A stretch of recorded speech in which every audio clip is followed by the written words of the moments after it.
Welcome. I am Miles. I am a volunteer genealogist at the Phoenix Irish Cultural Center's McClelland Library. This presentation is a tutorial on the use of the Catholic Parish Register Image Database on the National Library of Ireland's website. This database is free to search and download records and can be accessed from the McClelland Library or from a home computer with a browser and an internet connection. Let's begin by reviewing the National Library of Ireland's Catholic Parish Register search page. The About link at the top of the page takes you to a brief description of the images available, the background on their collection, and the digitization project. The Help link at the top of the page takes you to a list of questions and answers on how to locate parishes, view their registers, and other related topics. Prior to beginning your search, it would be worth your time to review the contents of these two areas. Searches of the Catholic parish registers on this site can only be done by parish name, which you need to enter in the main search box in the middle of the screen. If the exact parish name is unknown, a map of parishes can be viewed by using the Search the Map option and scrolling down as indicated at the bottom of this screen. This takes you to a map of Ireland's 4 provinces. You can zoom in on the map to see the counties and their corresponding parishes by either clicking on the plus sign in the upper right hand corner or by clicking on the appropriate province and then the county of interest. If we click on CONOLLY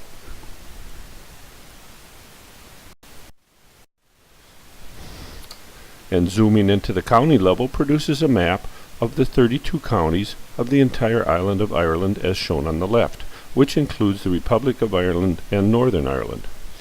Zooming in on a county, for example Roscommon, by either clicking on the county or on the plus symbol, will show you a map of Roman Catholic parishes in that vicinity as shown in the upper right insert. Zooming in on a parish, we will choose Coot Hall, which will identify the county and diocese of the parish along with a list of variant names for that parish as shown in the lower right inset.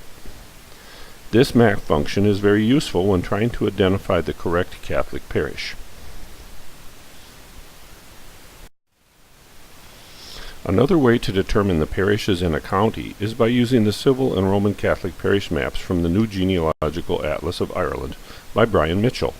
Shown here on the right are sections of the County Roscommon, Civil, and Roman Catholic parish maps from the book. Copies of this book are available for reference or for sale at the McClelland Library. The best way to show how to find parish records images is by using an example. First, we need to identify a subject and life event. Here we have the church baptism record for John Hagan of County Tyrone from the ROOTSIRELAND website. ROOTSIRELAND only provides record transcriptions of Irish parish records, so we can use the National Library's Catholic Parish Register database to try to find John's corresponding original baptism record. Note that John was baptized in ARDBOE Parish, County Tyrone, in March 1855. Typing ARDBOE in the search window automatically brings up suggested variant spellings and alternate dioceses, so you may need to select the appropriate jurisdiction. ARDBOE can be spelled with or without the letter D. With the letter D, it is the Roman Catholic parish name. Without the letter D, it is the civil parish name. On the library register site, they show the civil parishes, but you can search by either civil or Roman Catholic parish names. Choosing either one of these names will take you to the correct page. You also can refer to the maps in the Genealogical Atlas to make sure that you have the correct parish. Once we have entered and selected the parish, the search engine immediately redirects us to the parish register content page for that parish. On the left of this page is a list of the available microfilms at the National Library of Ireland for this parish, showing available record types and their range of dates. Displayed on the right is a map showing the location of the parish, which can be enlarged or made smaller using the zoom symbols in the upper right corner. An enlarged section below this map reveals that ARDBOE Parish has 2 distinct areas, one in County Tyrone and the other in County Derry. Additional information about these records can be found on the Irish Times Ancestors or ROOTSIRELAND websites by clicking on the link in the lower left corner of the page.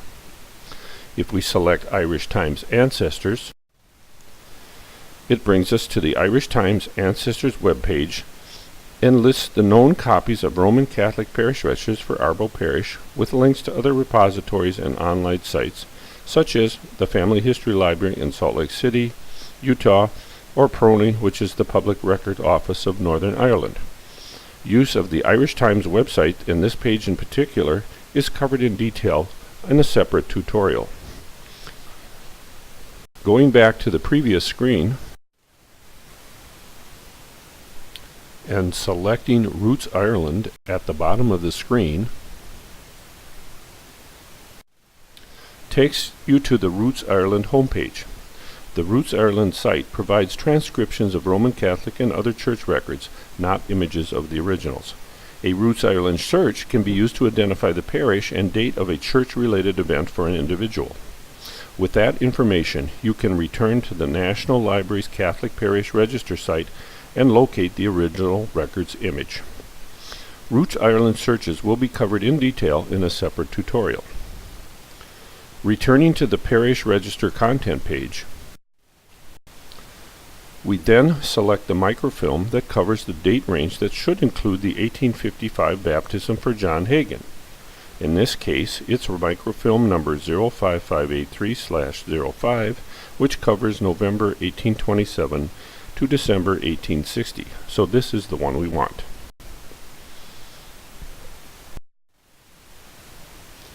This brings us to the title page for that particular microfilm, indicating its diocese, parish, record type, date ranges, and those are shown at arrow 1.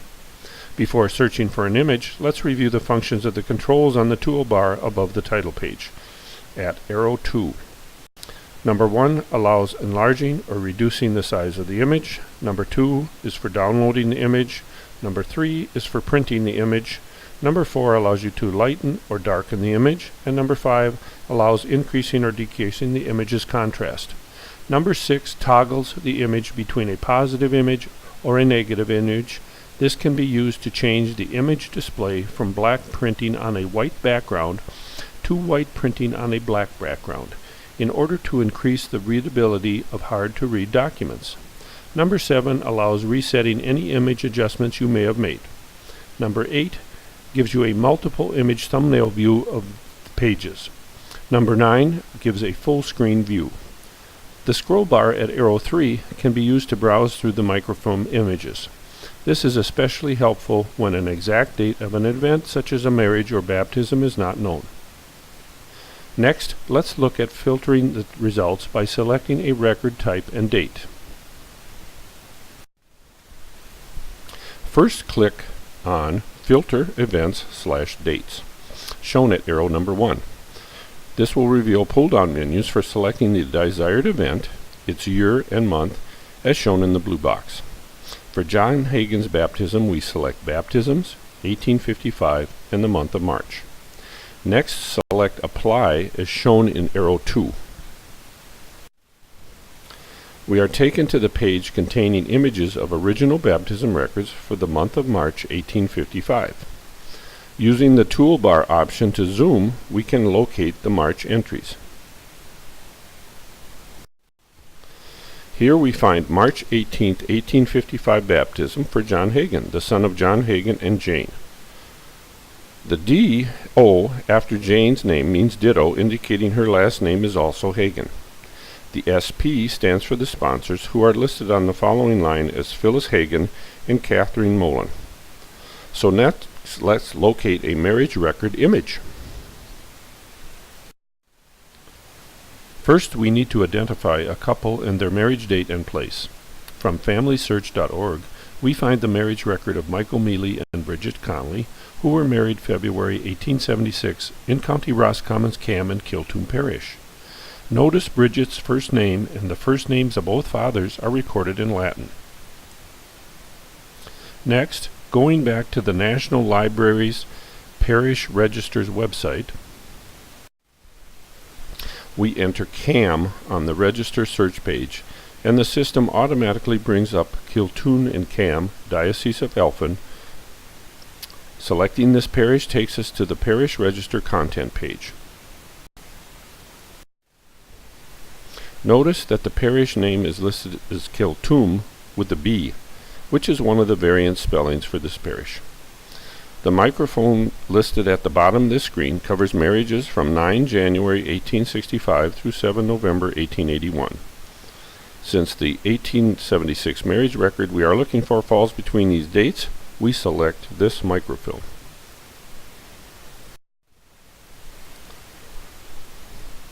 This directs us to the microfilm's title page. Enter Marriages 1876 February on the Filter Events Dates pull-down menu. Then select Apply. And we arrive at the marriage register containing Michael Meely and Bridget Connolly's marriage. Notice the entry for their marriage is contained on the first two lines and continues across both pages of the register. Zooming in using the plus sign symbol on the taskbar and clipping and displaying the entries from the two pages recording this event, we find the details of their marriage. This record shows that Michael Meely was a resident of Cornasur, his father's name was Daniel Meely, and he was also a resident of Cornasur. Bridget Connolly was a resident of Lisbon at the time of their marriage, and her father was Patrick Connolly, also residing in Lisbon. Using this website, along with the ability to find date and place information obtained from other websites, such as Roots Ireland, Irish Times Ancestors, Ancestry.com, and Family Search, makes finding original Irish Roman Catholic parish register images a relatively straightforward process. This concludes the tutorial on the Catholic Parish Register Image Database on the National Library of Ireland's website. The best way to learn how to fully utilize this resource is to spend time doing simple sample searches until you are comfortable with the site and all of its contents, functions, and options. Then go after the more difficult ones. If you have any questions or wish to discuss this website further, please contact the McClelland Library Genealogy Center. Thank you.